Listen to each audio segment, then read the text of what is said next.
Okay, so you can't see me, but my hands are messing around in re-noise. Ooh, I wonder if I got the left-right thing figured out yet. Okay, so I want to talk about an epilogue for 2016 5090. If this is the first time you've heard of 5090, it's where you've tried to write 50 songs in 90 days.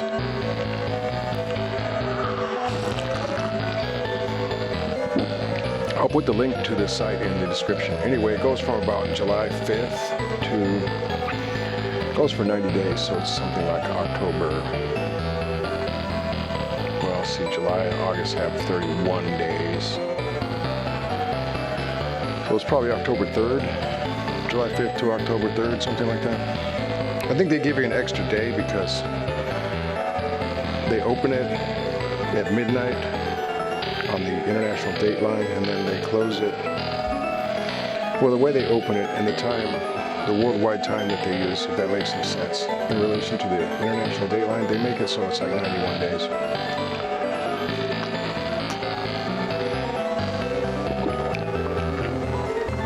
Oh, it's not the light coffee. Anyway, so I did the mid-mortem, if you heard that. I think about 5 of you did, and I was talking there about how I had pretty much built everything up from scratch. I had used some older beats in re-noise and sped them up or slowed them down or changed things about them. But I pretty much built stuff up from scratch during that first 50 songs to get to the goal of 50. I think I did it pretty much in July. Maybe it was in early August when I finished that. Well, when I finished those demos, right? Probably all those songs need to be rearranged. Now, one thing I started out, this was way back in June. I started out thinking I was going to do I have a dual input I/O device. It's a Steinberg Steinberg UR22, not 222. Don't confuse it with the old TV show Room 222. Okay, so I started out thinking in June that I was going to do the open mic sort of thing that I had been doing on a few of the earlier videos, where I played and sang at the same time instead of overdubbing the singing. But I had this thing in the back of my head that I was concerned about the reliability of the UR22 in that situation. So that might have just been a will-o-wisp or shibboleth or bogeyman or something, whatever you call it.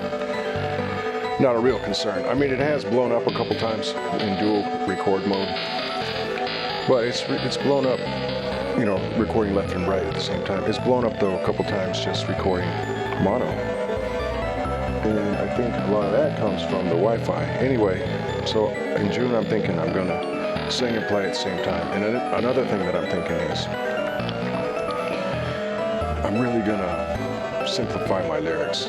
They're not gonna just be this dense sort of rap of sort of disjointed words that have, they sort of flow, at least in these ears, but they might not make any sense, at least to a casual listener. Heck, half those lyrics, I don't even know what they mean.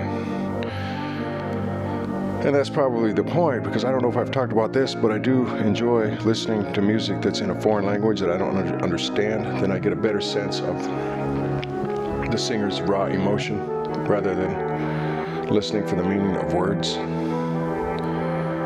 And there are several instances where I've enjoyed listening to music where I didn't understand the words, including the Japanese bands and Cambodian artists and so forth. So back when I was doing that, listening to those groups, and I couldn't understand what they were saying, I started thinking, well, why should if I'm enjoying this, I don't know what they're saying. Why should any of my music say anything? Because I get tired of artists who advocate for whatever. I like being preached to, and I'm the son of a preacher. And I have preached in my own stuff, my own material, and I still did. Even in a couple songs, I could probably point out a couple songs this last 50/90 where I did a little preaching, but I try to avoid that. I put a bunch of words together and let the listener determine the meaning. Okay, so I didn't do the thing of singing and playing at the same time. I thought I was just going to do a bunch of blues or something, where I could riff out, sing, over a bass line and drums. Then the other thing, I wanted to have a more minimalist lyrics, maybe little messages that weren't really moralistic, little messages, non-moralistic little messages, or whatever, just less density in the lyrics, more space. I didn't do any of that in the first 50 songs. I just went right back to what I'd been doing in the past. So the thing that made, now the whole point of this video, the thing that makes this video, I think, a little bit necessary is that I came back in August after I had picked up 3 guitars, a PV Raptor, an Axel Marquis, I can't even remember the other one. It's over at I remember the model number. It's a TT10SB, the Sunburst Telecaster with P90s, the Archer. Okay, so it was a few days after I got those. That must have been about mid-August. And I think I did this entire 12-song session in one day. All brand new lyrics, all brand new beats, and chord progressions and whatnot. Brand new chord progressions. I did 12 songs in one day, and the thing is, I reached that original goal with these last songs of having lyrics that were far less dense. My original intent at the beginning of 50/90. So it appears in the last 12 songs. So I think that's jam session,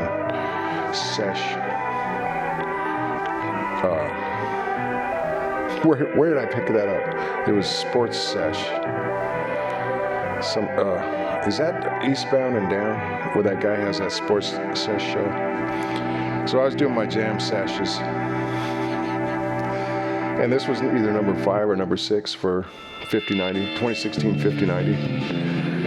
Those last 12 songs, they have a lot less lyrical density. They tend to be shorter songs too.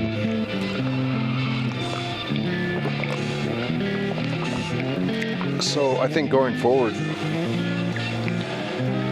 I've got all this stuff that I can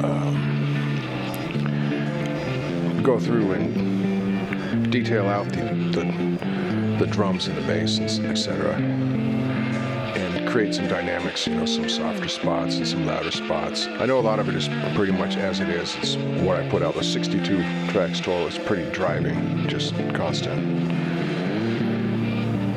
Anyway, that's where I am with 50/90 2016. It's actually been a couple weeks since it closed down, and I've been meaning to make this video. And here I am, so that's that. I think I might take a shot this February in FAWM, F-A-W-M. I'll put these website links, 50/90 and FAWM, these songwriting things, challenges. I'll put them in the, in the text for this video. All right, I don't need to go, I'm not a subscriber where, I'm not one of those paid people that can do unlimited length videos, right? My videos all have the 15-minute limit on them, but I don't need to do 15 minutes here. I guess the main point, it took me 9.5 minutes to get here, but the main point is that those last 12, that's actually, after everything, the first 50, the last 12 are actually kind of clicking. I mean, there's a lot from the first 50 that I like. There's some that I really don't like. But the last 12, I sort of hit this sweet spot, I think. And that Axel Marquis is really, I think that was used on all 12 of those. That is really that's a good guitar. I didn't get the vibrato bar. I don't know if I told you about this.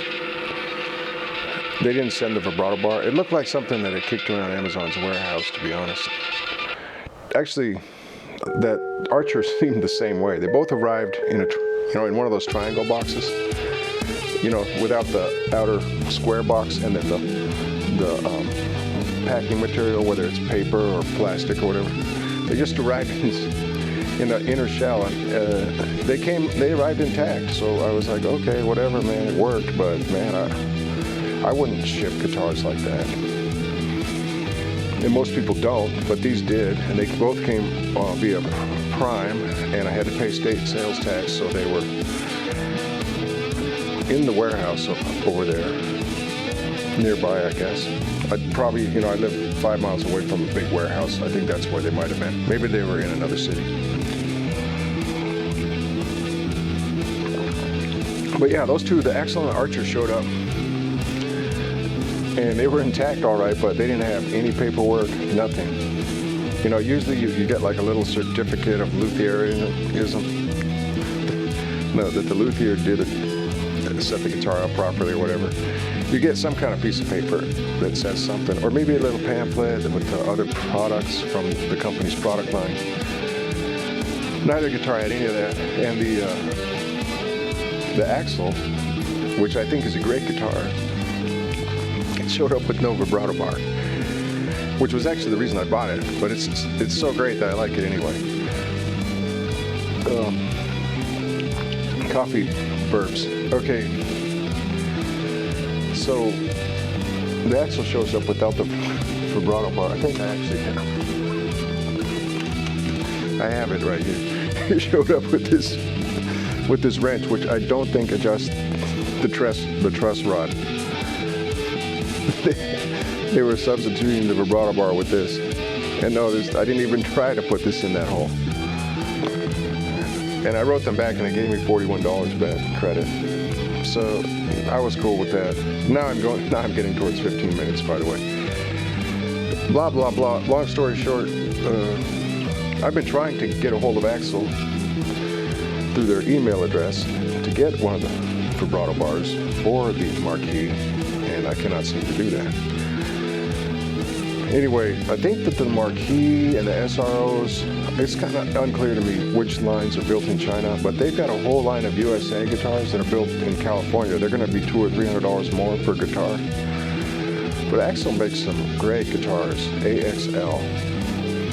So there's my rant, or whatever, my rambling on about 5090 and the guitar, the Marquis that was used in those last 12 recordings. The PE Raptor, I thought, had incredible pickups. I liked the sound of those pickups, but the bridge setup was not so great, and that's one of the weaker tremolos that I've experienced. I don't know if it's weak gives you a sense of lack of strength. Actually, it does seem kind of cheesily built. It didn't have a lot of range to it. I gave it to a friend. I was like, hey man, this guitar sounds great. I don't think the tremolo's that good, but it's yours, man. Because I'm gonna make another video about this, but I took a bunch of guitars over to Guitar Center to offload because I just had too many guitars, at least for my living situation. Anywho, then the Archer, that thing is pretty weird looking. It's got a thin neck. It plays great, but I think that the stock pickups, those P90s on the Archer TT10SB they're too hot. The Axel has a real smooth sounding pickup. Those two P90s on the Axel. And when I did that P90, I'm getting a stutter now in my old age. When I did that P90 buzz test, the Axel was the only one that seemed louder in the mid than on either of the bridge or neck positions. Okay, that really is 15 minutes, so there you go.